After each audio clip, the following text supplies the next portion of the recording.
Don't cry for me, I'm already dead. Hey guys, I'm Rebecca from WatchMojo, and today we'll be counting down our picks for the top 10 Simpsons moments that will make you cry. Oh, Dad wasn't even around on Christmas morning when I actually got to meet Santa Claus. Some father. Wait a minute. Dad! Before we begin, we publish new content every day, so be sure to subscribe to our channel and ring the bell to get notified about our latest videos. You want to get unexpectedly sad? Join us on this journey as we take a look at the most genuinely poignant moments from this legendary cartoon. However, we will only be including scripted in-episode moments, as touching as their real-world farewells may be. Also, spoilers ahead. All right, let's get to it.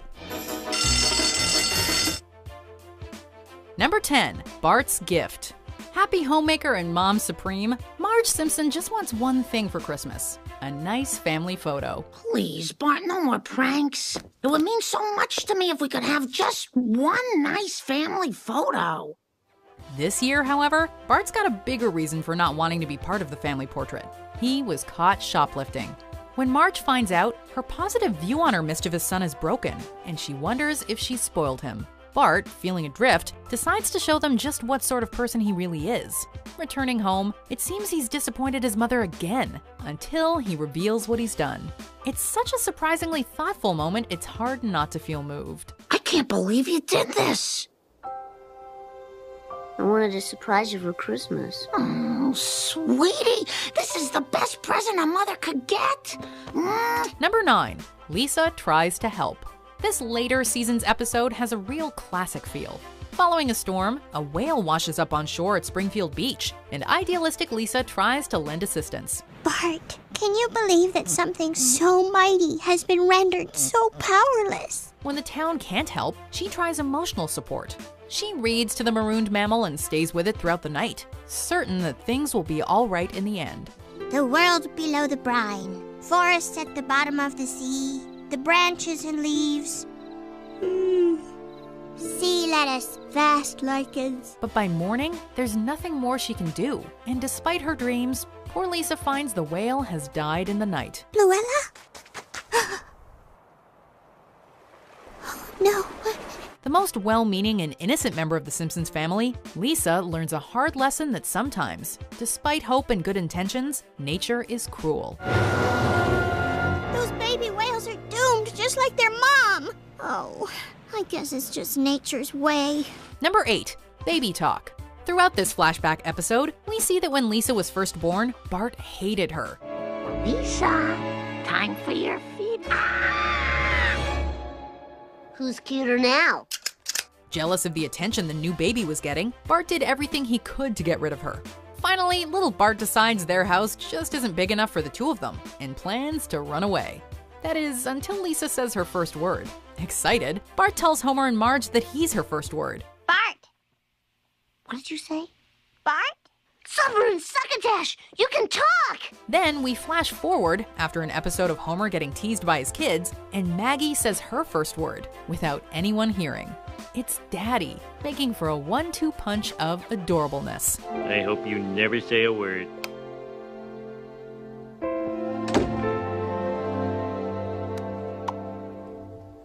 Daddy? Number 7, Maude dies.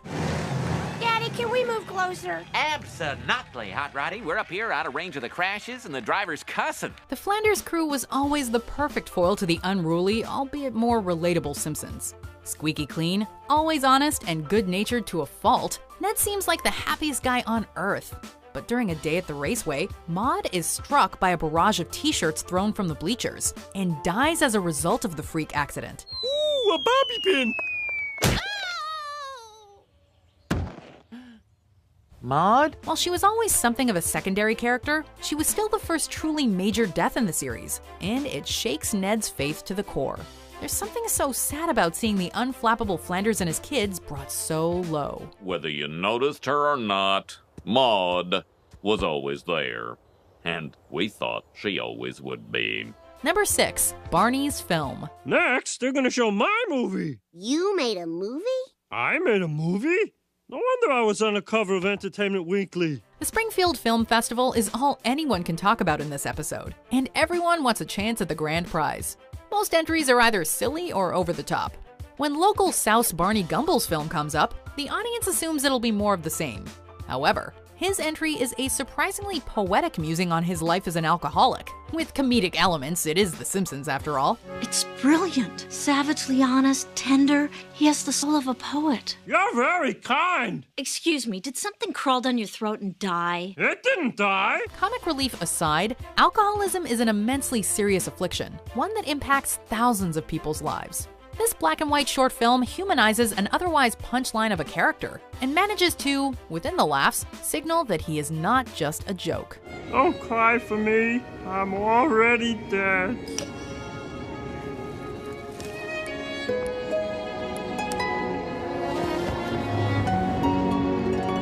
Number 5. Bart's Test. Why are we dancing around the obvious? I know it, you know it, I am dumb, okay? Dumb as a post. Think I'm happy about it? It's no surprise that Bart is not a world-class student, but when Mrs. Krabappel tells him he's got to pass the next test or repeat the 4th grade, he begins to get serious. Repeat the 4th grade. What? You can't hold me back. I'll do better, I promise. Oh, sure, that'll be the day. Well, maybe it would help him to be left back. For once in his life, and despite all temptations, he studies hard. After the test, Mrs. K thinks this is business as usual and marks the paper on the spot. Bart finds out that even with his best efforts, he still failed. Well, Bart, it's a 59. That's another F. His sincere hurt and disappointment are nothing short of heartbreaking. It becomes a great moment of character for both Bart and Mrs. K. But first, it's just a 10-year-old kid crying his eyes out. No, you don't understand. I really tried this time. I really tried. There. This is as good as I can do, and I still failed. Number 4. The Note. A book made him cry.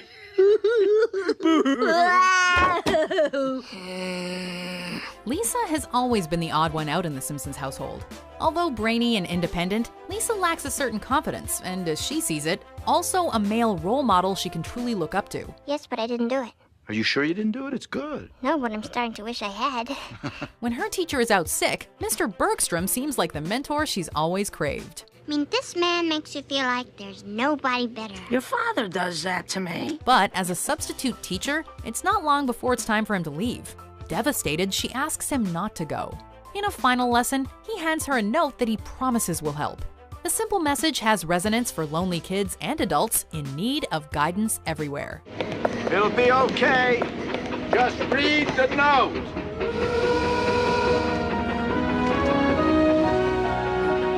Number 3. Homer's Death. After consuming deadly fugu or blowfish, Homer is told he only has 1 day left to live. You have 24 hours to live. 24 hours? Well, 22. I'm sorry I kept you waiting so long. Oh, Mart, I'm gonna die. I'm gonna die. He tries to live his last day to the fullest, making a checklist and trying to get it all done. He's waylaid and doesn't get to do everything, including spending more time with his kids. The real heartbreak occurs at night. After spending what he thinks is a last moment with his loving wife, he goes from room to room saying goodbye to his children. Goodbye, Maggie. Stay as sweet as you are. He then goes off to face his impending death alone. Fortunately, Homer does live to see another sunrise. Wake up! You're alive! You're alive! What are you talking about? You're alive! I'm alive! I'm alive! And I couldn't be happier! Number 2. Do It For Her. Why aren't there any pictures of Maggie? Well, I'm glad you asked. It's actually a very interesting story. In this flashback episode, a story about why there are no pictures of Maggie at home, we see that Homer had actually made it in life. He managed to land his dream job and quit his gig at the nuclear power plant. Yeah, way to play the boss's head like a bongo, Homer. But when Marge became pregnant with Maggie, he was forced to return to the better paycheck at the power plant. Gloating, Mr. Burns writes a sign for him to stare at. Don't forget, you're here forever. Ah, yes, the special demotivational plaque to break what's left of your spirit. Because you see, you're here forever. However, we see at the end that Homer has covered it with pictures of little Maggie, so that it reads instead, Do It For Her. It's a sudden sweet moment that will have you reaching for the tissues. Oh, there are pictures. I keep them where I need the most cheering up.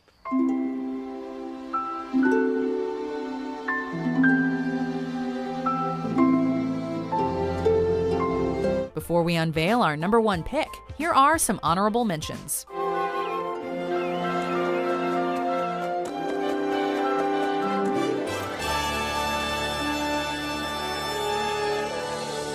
Oh, Maggie, you're a Simpson again. Come on in. Dignity's on me, friends. Saxophone. $200?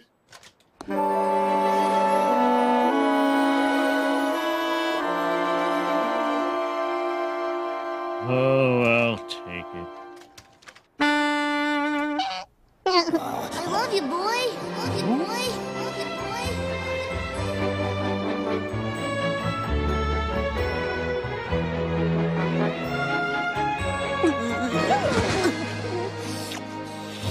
Oh, what the heck? Once more from the top.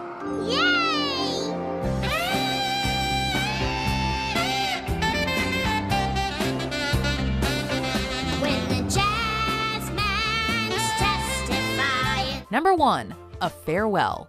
Wait a minute. Mom? Homer? I thought you were dead. I thought you were dead. Homer thought his mother was dead for most of his life. When he unexpectedly gets her back, he learns the truth, that she loved him, but was on the run from the law. The pair is looking forward to making up for lost time, but no sooner is Mother S back than she's forced to leave again. I guess I was just a horrible son and no mother would want me. Homer gets her out in time, but must say goodbye once more. Remember, whatever happens, you have a mother, and she's truly proud of you. After she's gone, Homer sits sadly on the hood of his car, staring at the stars.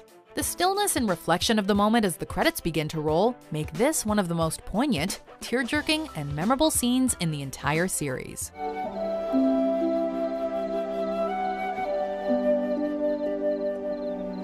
Hashtag do it for her, guys. Oh, my heart. Anyway, if you want to cheer yourself up, be sure to check out these related videos. I promise they're not as sad.